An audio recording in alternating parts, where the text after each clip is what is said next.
Hello दोस्तों, स्वागत है बॉक्सर एजुकेशन यूट्यूब चैनल में। आज 18 तारीख को फर्स्ट शिफ्ट में मैथ का एग्जाम हुआ है, जिसका सेट हम ये देखने जा रहे हैं। चलिए दोस्तों, इस सेट में 100 प्रश्नों का अध्ययन करने वाले हैं और इस वीडियो पर लाइक, कमेंट और शेयर अवश्य करें। चलिए शुरू करते हैं प्रथम प्रश्न से। निम्नलिखित में से कौन सा भिन्न दशमलव प्रसार शांत है? तो कौन सा शांत है दोस्तों? इसमें सिर्फ हम आंसर बताएंगे तो शांत है ऑप्शन डी, क्योंकि शांत का नियम होता है 2 और 5 के में होना चाहिए। अगला प्रश्न, P/2n गुना 5m के रूप में 0.505 को क्या लिखा जाता है? तो इसको क्या लिखते हैं दोस्तों? इसका आंसर होगा ऑप्शन डी। अगला प्रश्न का क्या होगा दोस्तों? यदि भाग एल्थोग्राम में B4 Q5 और R 1 है तो A का मान क्या होगा? तो क्या करना है दोस्तों? A का मान कितना दिया है? A का मान निकालना है और B में 4 और Q का मान कितना है? 5 है, जोड़ R का मान है 1, 5 चौका 20, 21 इसका आंसर होगा ऑप्शन सी। दिए हुए मान को इसमें पुट करना है। किसमें पुट करना है दोस्तों? इसमें पुट कर देना है। अगला प्रश्न, बहुपद 2x² माइनस 4x माइनस 6 के कितने शून्यक हैं? तो इसके शून्य कितना होगा दोस्तों? ऑप्शन बी होगा। अगला प्रश्न, बहुपद दिया है और का घात कितना होगा? तो इसका घात होगा 5, ऑप्शन सी। निम्नलिखित में से कौन सा बहुपद नहीं है? तो बहुपद ऑप्शन डी नहीं है। निम्नलिखित में से किस द्विघात बहुपद के शून्यक 2 एवं -2 हैं? तो किसके हैं? ऑप्शन बी के हैं। अगला प्रश्न, यदि बहुपद इतना के शून्यक अल्फा एवं बीटा हो तो अल्फा प्लस बीटा का मान क्या होगा? तो दोस्तों हम इसको क्या करेंगे? इसको तोड़ने पर कितना आएगा आंसर? तो इसका आंसर आएगा -7 होगा। अगला प्रश्न, sin 30 degree plus cos 30 degree minus sin 60 plus cos 60 degree का मान होगा 0 डिग्री, 0 आएगा। अगला प्रश्न, यह दीर्घात बहुपद का इतना है तो शून्यक -4 हो तो k का मान कितना होगा? तो k का मान 5/4 आएगा। अगला प्रश्न, निम्नलिखित में से किस दीर्घात बहुपद के शून्यक 3 एवं -10 हैं? तो किसके हैं? यह ऑप्शन ए के हैं।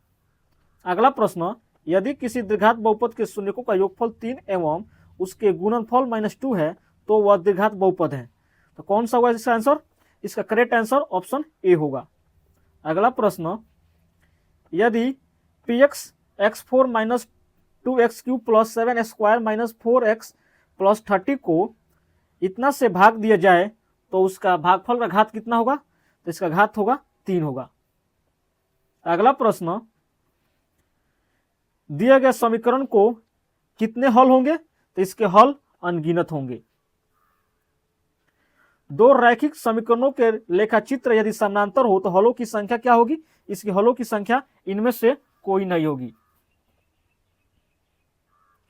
अगला प्रश्न दोस्तों, रैखिक समीकरण युग्म का समीकरण एवं इतना है जैसे कितने हल होंगे? इसके असंगत हल होंगे। यदि दीर्घात समीकरण के मूल अल्फा बीटा का मान निकालना है दोस्तों तो इसका आंसर आएगा 13/9 होगा। अगला प्रश्न का p का मान कितना होगा? तो p का मान -6 होगा। अगला प्रश्न, द्विघात समीकरण दिए गए हैं और एक का मूल इतना है, दूसरा मूल कितना होगा? तो दूसरा का मूल 2 होगा। द्विघात समीकरण दिए गए हैं तो मूलों की प्रवृत्ति क्या होगी? इसकी प्रवृत्ति वास्तविक एवं असमान होगी। के किस मान के लिए द्विघात समीकरण के मूल वास्तविक एवं असमान है? तो किसके हैं?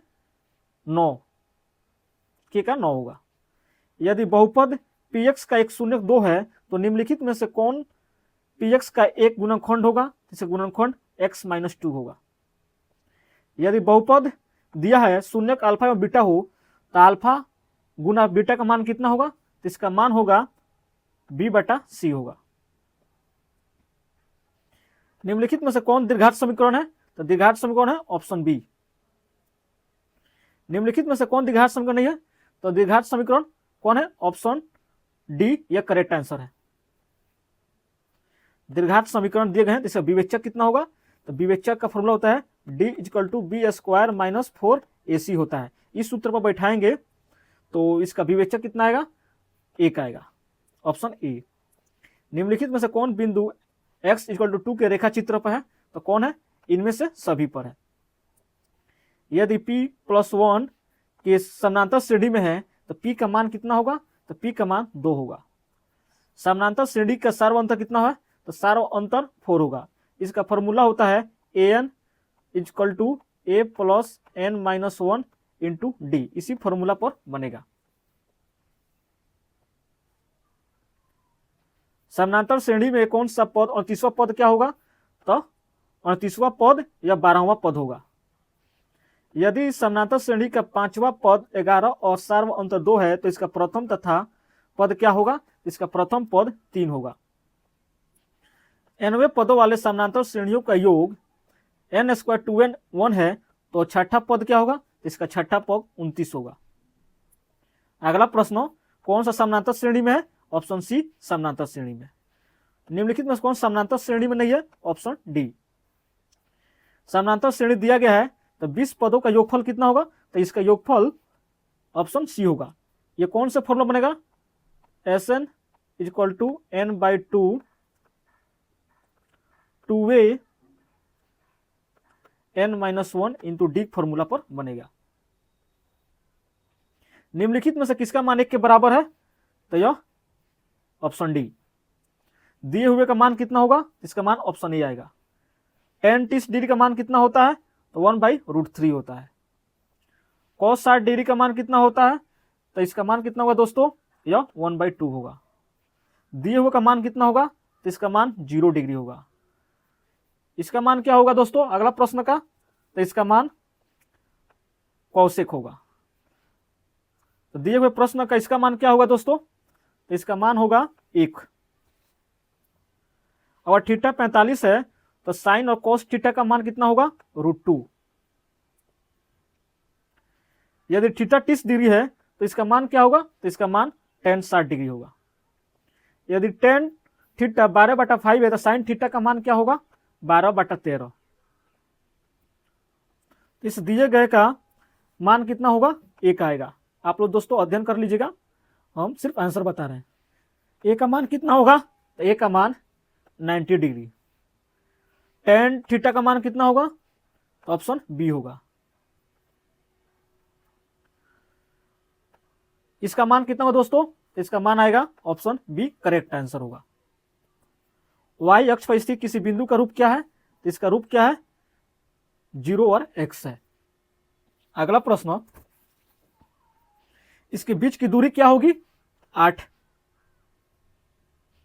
दिए गए मूल बिंदु हो तो बिंदु P के निर्देशांक दूरी OP की क्या होगी, तो OP की ऑप्शन बी होगी। y अक्ष से बिंदु की दूरी क्या होगी, तो इसकी दूरी 12। बिंदु -6 और -8 की कोटि क्या होगी, तो यह -8। बिंदु 3 और -4 की पाद में कितने स्थित है, तो यह चतुर्थ पाद में है।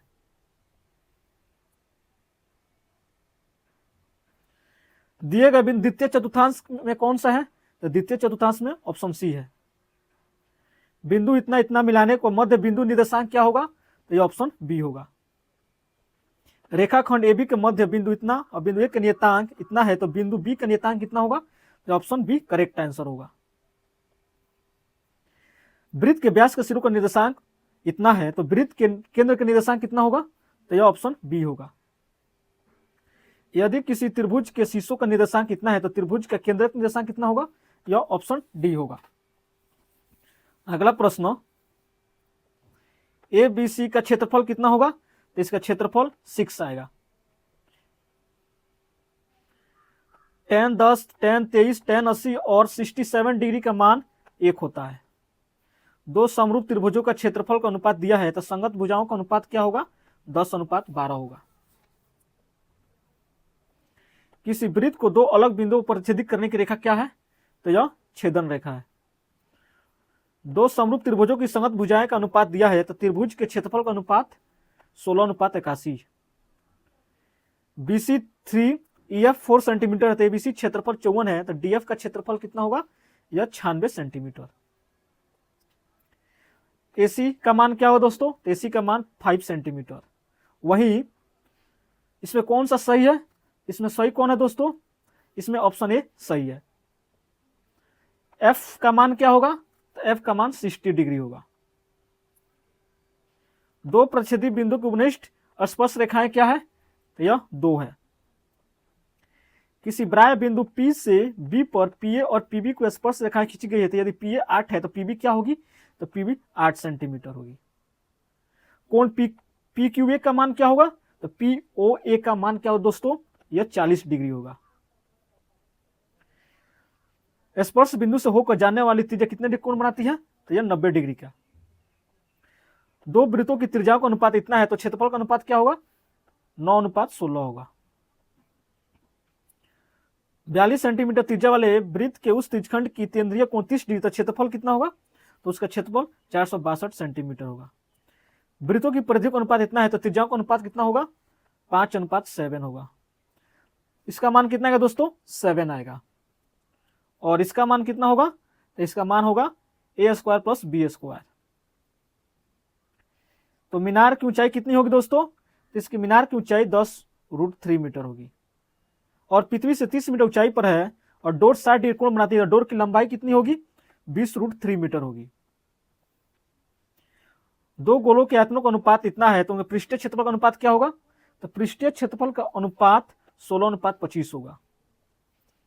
दो बेलनों की त्रिज्याओं का अनुपात इतना है, ऊंचाई का अनुपात इतना है, तो उनके आयतनों का अनुपात क्या होगा? आयतन का अनुपात 96:175 होगा। अगला प्रश्न दोस्तों, अर्धवृत्त का संपूर्ण क्षेत्रफल ऑप्शन सी 3πr² होता है।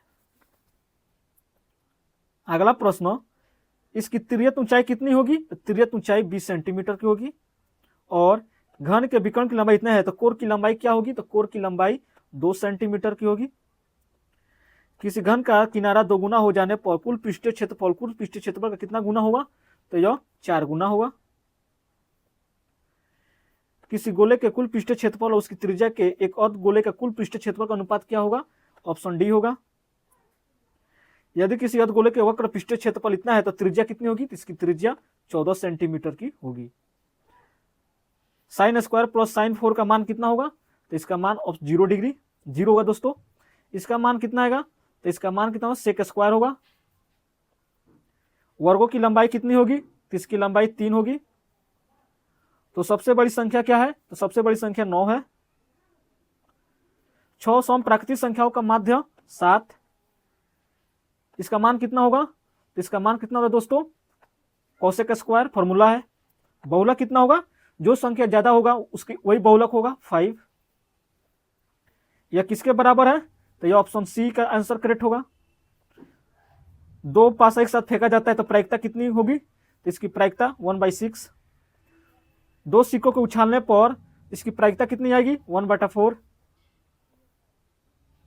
एक वर्ष में एक महीना चुना गया है तो जून या सितंबर के होने की प्रायिकता कितनी होगी? 1/6। एक पासे की फेंके जाने पर 4 या 5 आने की प्रायिकता क्या होगी? 1/3। धन्यवाद दोस्तों, मेरे चैनल को लाइक, सब्सक्राइब और शेयर अवश्य